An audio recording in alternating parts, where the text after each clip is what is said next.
तो रिसेंटली मैंने एक फ़िल्म देखा जिसका नाम था Maharaja 2024, directed by Nithilan Swaminathan, protagonist as Vijay Sethupathi and antagonist as Anurag Kashyap.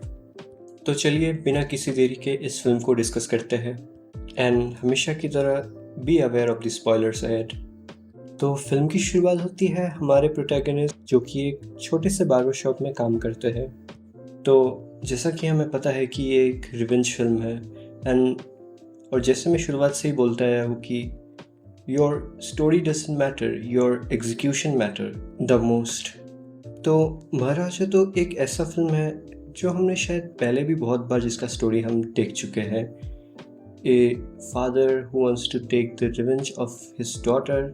लेकिन इस फिल्म में ऐसा क्या है जो हमें इतना खास लगता है? कौन सी चीज़ इस फिल्म को सबसे ज़्यादा दिलचस्प बनाती है? और how we are so much hooked from the very beginning of the film to the last. इसके पीछे वर्क करता है इस मूवी का सिंपल एग्जीक्यूशन।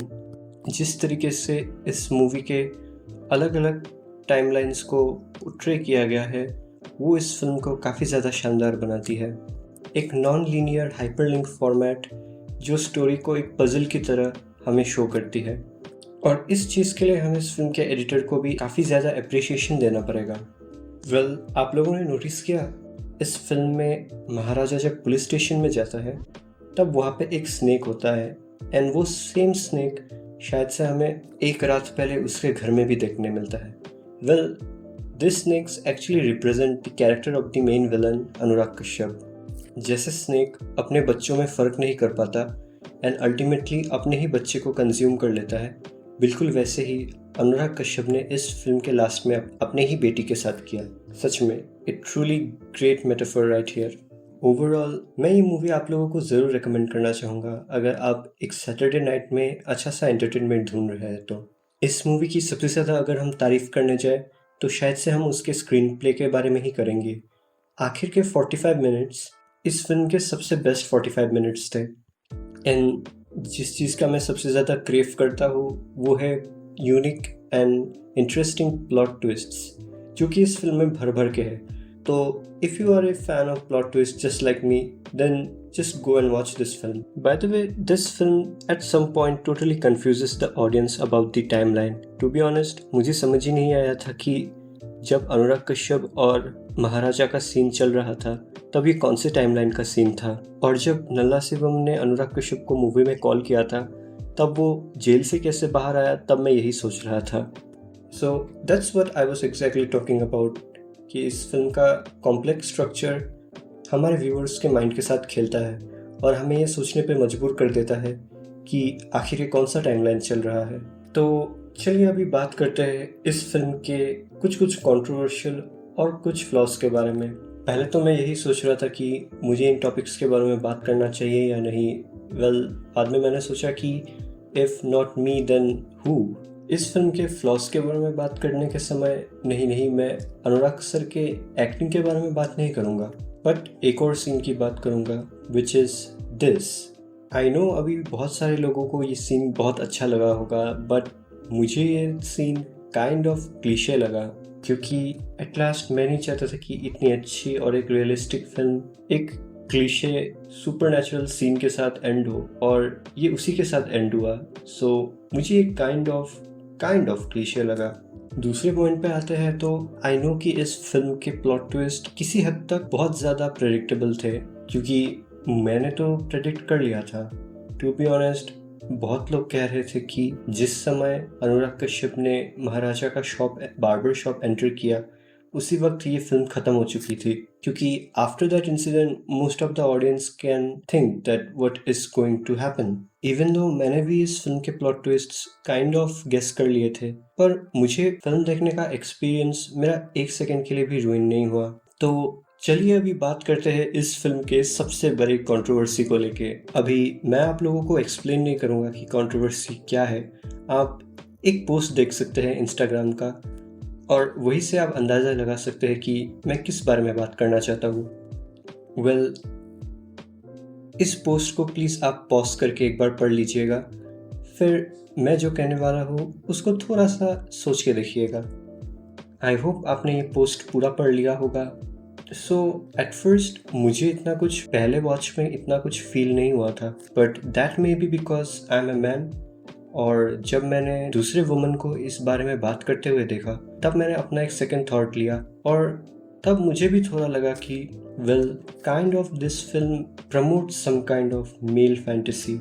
अभी आई नो कि आप में से कुछ लोग कहेंगे कि the dialogues that were written and the scenes that were shown that were necessary to portray the character of the antagonist Anurag Kashyap, और ये सब सीन्स लिखे गए थे ताकि हम एक पर्सन भी सिंपैथी फील ना करें अनुराग कश्यप के साथ, which is kind of true, I agree.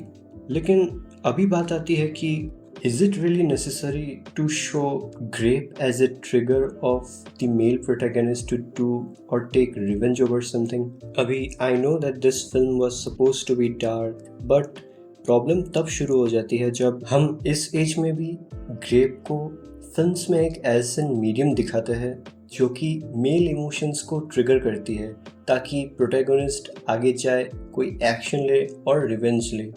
अभी आई नो कि फिल्म के स्टोरी के अकॉर्डिंग महाराजा का कोई गलती नहीं था और उसके बेटी का भी कोई गलती नहीं था जो भी उसके साथ हुआ, जिसके कारण eventually he was led to take revenge from Anurag Kashyap and his friends. लेकिन क्या ग्रेप को इतने डिस्गस्टिंगली, इतने डार्क तरीके से पोर्ट्रे करना सही था? वेल, इसका आंसर तो मैं नहीं दे सकता क्योंकि I am a man and I don't think so I deserve to talk about this और I deserve to give my opinion on this topic. तो मैं रिक्वेस्ट करना चाहूँगा कि अगर कोई फीमेल इस वीडियो को देख रही है तो आप प्लीज़ कमेंट सेक्शन में अपने एक्सपीरियंस को बताइए कि आपको इन सब चीज़ों के बारे में क्या फील होता है। सेकेंड थिंग, मैं ये नहीं बोल रहा हूँ कि फिल्म में ग्रेप शो नहीं करना चाहिए, बट उसका विक्टिम के कैरेक्टर पे कोई इफेक्ट होना चाहिए, ना कि विक्टिम के हस्बैंड पे और फादर पे और ब्रदर पे जो आगे जाके रिवेंज लेगा, क्योंकि ऐसे प्लॉट लाइन हम लोग 90s के समय से देखते ही आ रहे हैं। There is nothing new to it. For example, जैसे मैं गेम ऑफ थ्रोन्स शो से आपको डेनेरिस टारगेरियन का एग्जाम्पल देना चाहूँगा। डेनेरिस के साथ भी बहुत गलत चीज़ें होती है which she didn't deserve, but उसके साथ हुई गलत चीज़ें किसी और को इफेक्ट नहीं कर रहे, ये डायरेक्टली उसको ही इफेक्ट कर रहे हैं और इवेंचुअली उसके कैरेक्टर को डेवलप कर रहे हैं और उसे एक स्ट्रॉन्ग वुमन की तरह पोर्ट्रे किया जा रहा है।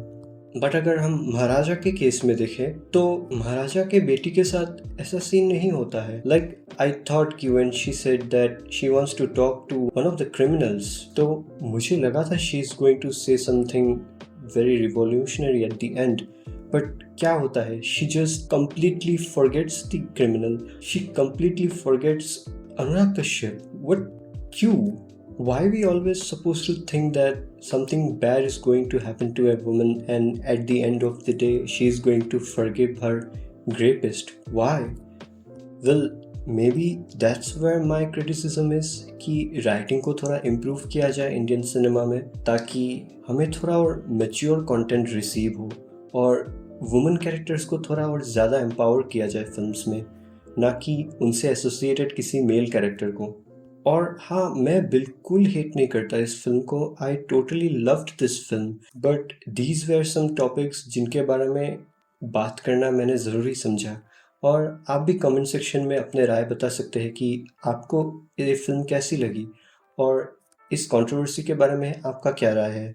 तो ज़रूर अपने ओपिनियंस मेरे कमेंट सेक्शन में आप दे सकते हैं।